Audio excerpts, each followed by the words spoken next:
என்னோட ரூல் என்ன அப்படின்னு பாத்தீங்க அப்படின்னா மேனுவல் ஸ்டாப் லாஸ் தான். அதாவது என்னுடைய ஸ்டாப் லாஸ் லெவலில் கேண்டில் பிரேக் பண்ணி க்ளோஸ் பண்ணாதான் நான் என்ன பண்ணுவேன், ட்ரேடை விட்டு வெளியில வருவேன்.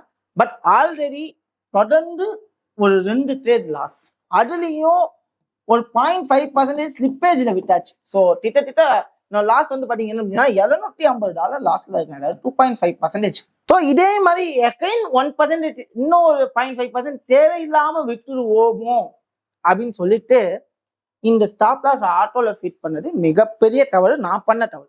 ஸோ ஆக்சுவலி என்னுடைய ரூலை நானே என்ன பண்ணிட்டேன் அப்படின்னா ஃபாலோ பண்ணாம விட்டுட்டேன். இன்கேஸ் நான் ஃபாலோ பண்ணினேன் அப்படின்னா எனக்கு 1/3 ரிவார்ட் வித்தின் த டைம்ல கிடைச்சிடும். So it's one part of mindset. திருப்பியும் ஒரு பெரிய லாஸ் விழுந்துருமோ இந்த ஸ்டாப் லாஸை மேனுவலா க்ளோஸ் பண்ணா அப்படின்னு சொல்லிட்டு இந்த ஸ்டாப் லாஸை நான் ஆட்டோல வச்சேன். கரெக்டா ஸ்டாப் லாஸை எடுத்துட்டு நான் என்ன பண்ணிருக்கேன், என்னோட ப்ரெடிக்ஷன்